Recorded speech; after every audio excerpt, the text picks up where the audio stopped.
Let me tell you something about retirement. It's not all fishing trips and coffee on the porch like they show in the brochures. For me, Jack Miller, it was more like finally getting a breath of fresh air after drowning for 35 years under sawdust and deadlines.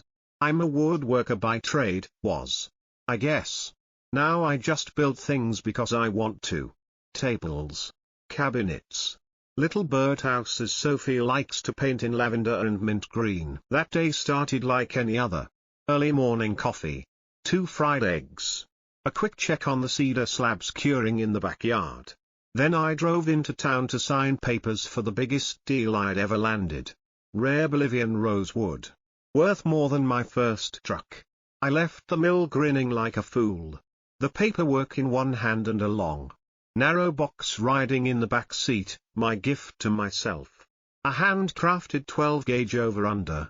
Walnut stock. Engraved receiver. Not just a shotgun, a statement. The road back to Oak Hollow twisted through pine and maple. Sun peeking low over the hills. Sophie had texted me 2 hours earlier, watering the begonias. Don't forget dinner's on the grill. That was Sophie in a nutshell. After everything we'd been through, her surgery, the long recovery, the nights she couldn't sleep from the pain, she was finally smiling again. Laughing again. Standing barefoot in the front yard like nothing had ever gone wrong. It felt like life had finally taken its foot off our necks. But peace has a funny way of vanishing when you're not looking. As I turned down Willow Creek Lane, something hit me in the gut, a wrongness I couldn't name yet. Parked across the curb in front of my house were 2 matte grey SUVs. No plates. Windows tinted darker than legal. The kind of vehicles you don't see in small towns unless somebody's in deep trouble. At first, I thought maybe code enforcement. Or some utility guys on a surprise inspection. But we don't have city services out here. No gas lines. No HOA. That's why I bought the place. And then I saw them. 2 men, broad, geared up in dark vests marked HOA enforcement, stood on my porch. One had Sophie by the arm. Her face was pale. Her hair, tangled. And barefoot. She never left the porch barefoot unless something was wrong. The man gripping her wrist was bald. Square-jawed. With the kind of expression you only see in bad cop dramas. The other, lanky with sharp eyes, was halfway through opening the back of their SUV. My truck didn't even finish rolling before I slammed it into park and flew out the door. Sophie, I shouted. Her head snapped toward me. And for a moment, the world paused. Her mouth opened. But no sound came out. The bald man's grip tightened, yanking her off balance.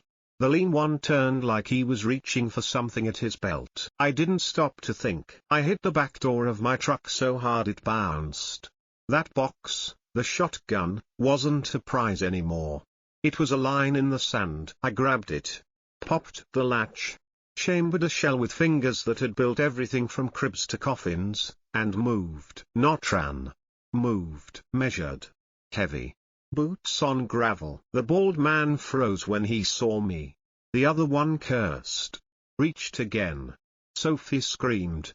And that was the final straw. I raised the barrel. Let her go. The shotgun in my hands didn't shake. But something in the air did. Like the wind itself took a breath. The bald man holding Sophie froze when the barrel locked onto him.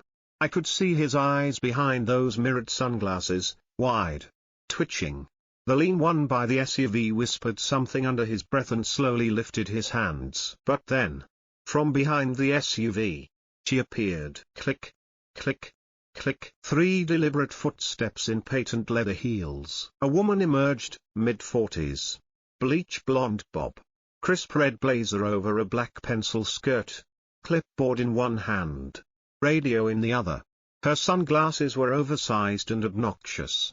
Like she thought she was running a photo shoot instead of a hostage situation. She smiled. And let me tell you, that smile chilled my bones. Mr. Miller, she said. Her voice syrupy with smugness. There's no need for that. We're simply performing an emergency compliance relocation. Everything is perfectly in order. Sophie whimpered. I didn't lower the gun. Who the hell are you? I growled. The woman took another step forward. Unfazed by the steel pointed in her direction. Karen Whitmore, Chief Residential Compliance Officer for the Oak Hollow Homeowners Security Council. There's no damn HOA here, I snapped. Not yet, she replied with a wink. But we've acquired emergency authorization to begin restructuring under Ordinance 44B Delta. Standard policy during community instability. That's when I knew two things. 1. She was making it up. 2. She'd done this before. Karen stepped closer, gesturing casually to the SUV. Your wife was non-compliant during verification. We had to secure her to prevent escalation. If you'll just put the firearm down, we can resolve this with the proper forms. I cocked the shotgun. This is the proper form. Sophie staggered back into the porch railing, eyes locked on me, her knees trembling. Karen didn't flinch. She motioned to her henchman like a damn general. Step back from the subject. He's emotionally unstable. One of them actually started to comply, until Karen snapped. Hold her. She's part of the process now. The bald man grabbed Sophie again, yanking her toward the open SUV. That's when I moved. I took 2 strides forward, shotgun still raised. Touch her again, and I'll turn your teeth into gravel. This time, the threat landed. The man let go. Karen's smile thinned. Mr. Miller, let me explain how this works. We've been contracted by several distressed communities across the state. Yours is on the list. You may not like it, but this transition is happening. If you resist, we'll be forced to classify your home as non-cooperative. That comes with consequences. She tapped her clipboard like she was stamping a death warrant. I tilted my head slightly. That clipboard come with a badge? Silence. No, I said. Then I suggest you take your little cosplay crew and get off my property before someone gets hurt. Karen's smug calm started to crack. Her jaw clenched. This is illegal action. You'll regret this. Behind her, Sophie slumped against the porch railing, tears streaking her dirt-smudged face. One of her sandals was gone. Her left arm had bright red finger marks on it from where they'd dragged her. That was all the proof I needed. This wasn't enforcement. It was abduction in a power suit. Karen finally stepped back, raising both hands as if I was the one being unreasonable. This will go on record. Mr. Miller, there will be fines, penalties, restitution. I didn't answer. Didn't need to. The barrel of the shotgun was the only response she was getting. And then she said it. You're just one man, Jack. And you're outnumbered. Not for long. Because that's when I heard it, the distant echo of a siren. One of the neighbors must have called it in. Karen froze. Her crew froze. The SUV's trunk slammed shut in panic. I stepped in front of Sophie, placing myself between her and the fake HOA enforcers. You've got about 30 seconds to decide whether you want to leave in your vehicle or in a squad car. Karen's radio crackled, but she didn't answer it. She just stared at me, like a lioness who'd suddenly realized the gazelle had a rifle. And slowly, carefully, she began to back away. But I knew better. She wasn't running. She was recalibrating. This wasn't over. There's a moment when everything slows down, not like in the movies, where it's some dramatic slow-mo effect, but real slow, where your heartbeat thunders so loud you can't hear anything else, where the air thickens like syrup, where you stop being a man and start becoming something else. I had about 3 seconds left before Sophie was shoved into that SUV, and I made every one count. The lean one, jumpy, fast hands, maybe ex-military, had one foot already on the rear bumper. The bald one still had Sophie by the arm, dragging her like she was a sack of groceries. Her knees buckled against the porch steps. Her mouth opened, but no sound came out. Karen Whitmore, HOA Queen of Hell herself, backed off toward the second SUV, barking something into her radio like she still had control. She didn't. Not anymore. I raised the shotgun. Didn't aim to kill. Didn't even aim to wound. Just warn. Boom. The first shot slammed into the dirt 2 feet from the lean one's boots. Dust and gravel exploded upward like a warning from the earth itself. He flinched hard, lost his balance, and fell backward into the bumper with a loud grunt. The bald one whipped around, too slow. I was already moving. The second shot never came. Didn't need it. I was up the porch steps in 2 bounds. And the butt of the shotgun slammed into the side of his shoulder with the force of a sledgehammer. He went down like a bag of bricks. Wheezing. Arm twisted under him. Sophie collapsed next to him, clutching her arm. Face blank. Like her mind hadn't caught up with her body yet. Karen? She was gone. I caught a glimpse of her red blazer disappearing behind the second SUV. The engine roared to life. Tires screeched against pavement. Her escape vehicle peeled out so fast it nearly took out our mailbox. She ran. Of course she did. Cowards always do. But the 2 men didn't have that luxury. The lean one was still on the ground near the SUV, cradling his left forearm, blood seeping through his sleeve. The bald one was out cold. And me? I stood in the middle of my own damn front lawn, shotgun raised, eyes scanning for a third attacker that never came. Then the sirens hit, fast, sharp, too many for just one patrol car. Within 60 seconds, our little cul-de-sac in Sleepy Oak Hollow looked like the set of a crime drama. 4 squad cars, lights strobing across the siding of our house, neighbors peeking out from behind curtains. Phones already pointed at me. I could almost hear the headlines being written: "Armed man confronts HOA officers, suburban chaos." I placed the shotgun down slowly, carefully, like it was made of glass. Stepped back. Hands in the air. An officer approached, black uniform. Steady voice. "Sir." "Step away from the weapon." I nodded. Didn't argue. Didn't flinch. Just stepped back and kept my mouth shut until they gave me a reason to speak. 2 officers swarmed the bald man and rolled him over. One whistled under his breath. "You see this? These aren't standard restraints." He held up a set of black zip-tie cuffs with built-in locking clamps. "Tactical grade. Military use." Another officer found a case under the seat of the SUV, silver. Locked. But not well. They cracked it open. Inside, 2 tranquilizer darts, unmarked. Next to them, a stack of forged documents stamped with a fake county seal, compliance notices, transfer of ownership forms, even printed eviction letters.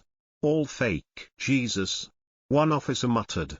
"This is a damn kit." Then came the moment that changed everything. One of the officers checking the glove compartment pulled out a phone, still unlocked. He scrolled through the last texts. "Boss says grab the wife first. Husband's usually more compliant that way." Everyone went quiet. That's when Sophie, sitting under a wool blanket someone had draped over her shoulders, finally spoke. "They said I had no choice. That we didn't own this house anymore." The officer looked at her, then at me. Then he turned toward the downed men and spat on the ground. "This wasn't a misunderstanding," he said.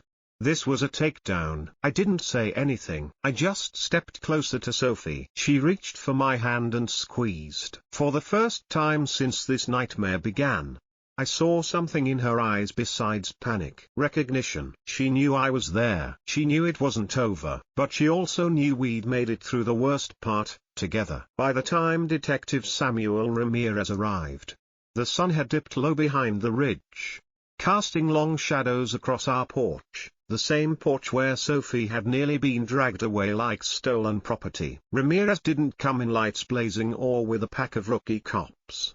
He came quiet. Serious. Unmarked SUV. Plain clothes. No badge flash. No chest puffing. Just a man with tired eyes and a folder under his arm that looked like it weighed 100 pounds. "You Jack Miller?" he asked, stepping up to the fence line. I nodded. "You the one who stopped this mess?" Another nod. He glanced at the unconscious fake enforcer still groaning in cuffs on our lawn. Then down at the evidence table the officers had set up, plastic bins filled with forged HOA papers, zip ties, tranquilizers, even door sensors, all labeled, photographed, tagged. Ramirez muttered something under his breath. "I know that guy," he finally said, pointing at the bald one. "You do?" one of the officers asked. Ramirez nodded grimly. "Dale Cutler. Former private security. lost his license in Nevada after impersonating law enforcement during an eviction raid. Been on a federal watch list for over a year. The pieces started clicking together faster than my brain could follow. Another officer stepped in holding a tablet.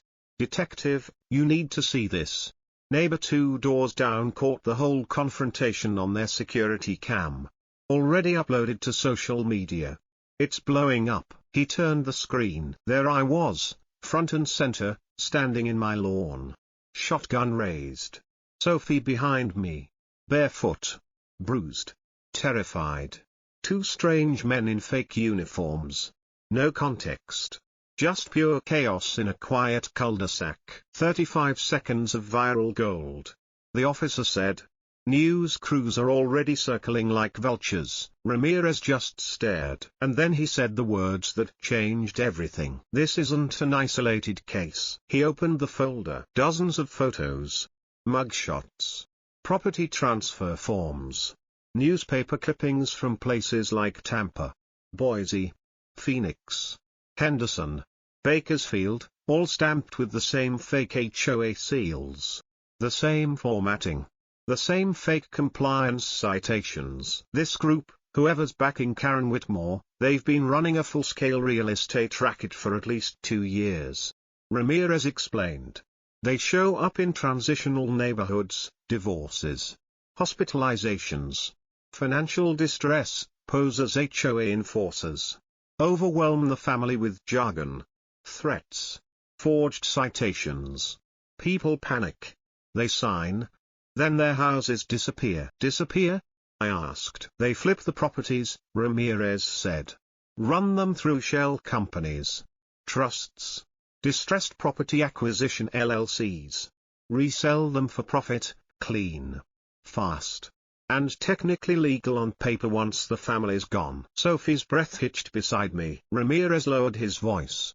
I've been trying to trace the ringleader for months. Then your video drops, and boom. There she is. Karen Whitmore. She used to run a real HOA in North Carolina. Got booted after a financial audit.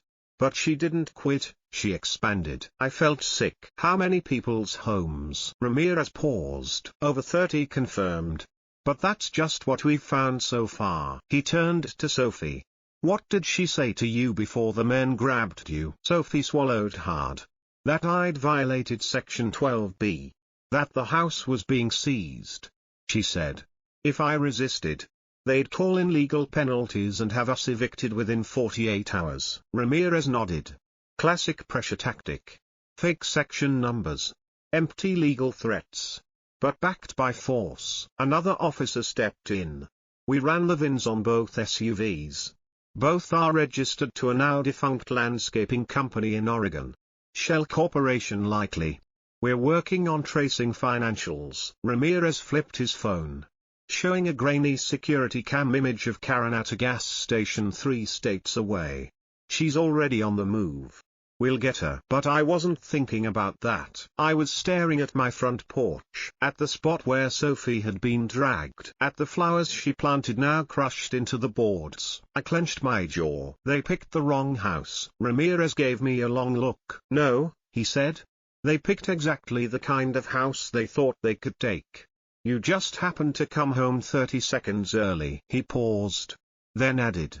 Now the world's watching. And he was right. By morning, every major outlet had the footage. Headlines screamed, homeowner thwarts fake HOA abduction. And in the fine print, a name. Karen Whitmore. The courtroom was quiet. Not the kind of quiet you get in a church or a funeral. This was courtroom quiet. Tense. Surgical. The kind where every cough echoes off wood paneling. Every chair squeak sounds like thunder. Jack sat still. Arms crossed. Eyes forward. Sophie was beside him. Posture straighter than it had been in months. She wore a simple grey sweater and blue jeans. No makeup. No jewelry. Just strength. Real strength. The kind you build from the inside out. The trial didn't last long. There wasn't much to argue. The footage was undeniable. The evidence. Airtight. The fake HOA documents. The forged compliance orders. The tranquilizer darts. It was all laid out piece by piece, like a puzzle that assembled itself. The defense team tried to play it soft. Claimed Jack overreacted. Claimed the shotgun was excessive force. But when the trauma nurse took the stand and described Sophie's bruises, when Officer Ramirez listed all 32 families who had already been targeted before them, the tone shifted. By the time Judge Merrill stood to deliver his final words, the entire room leaned forward. This court finds that Mr. Jack Miller acted not out of vengeance or aggression, the judge said, but to prevent a crime in progress against his wife. The force he used was proportionate, calculated, and necessary to ensure her safety. Mr. Miller is hereby cleared of all criminal liability. This case is dismissed. No one clapped. No one needed to. Victory didn't feel like celebration. It felt like relief. But freedom doesn't mean things go back to how they were. That's not how trauma works. Jack didn't touch his tools for nearly a month after the trial. His garage sat untouched. Sawdust unmoved. Projects abandoned mid-frame. Sophie rarely left the house. Not because she was scared, but because she didn't trust the world just yet. And who could blame her? They installed cameras. 8 of them. Each motion triggered. Cloud backup. Live alerts. Jack replaced the old fence with a taller one, redwood posts. Steel reinforced at the base. Double-bolted gate. Not because it would stop someone like Karen again, but because it gave them a moment's warning. And in that moment, Jack would never be 30 seconds too late. The shotgun he'd used that day? He cleaned it every Saturday morning. Not as a ritual of fear, but of respect. A reminder that peace doesn't keep itself. News outlets came calling. Dozens of them, local, national.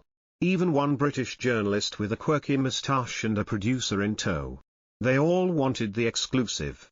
Wanted Jack and Sophie on morning shows, late-night panels, podcast specials. They offered book deals, 6-figure streaming rights.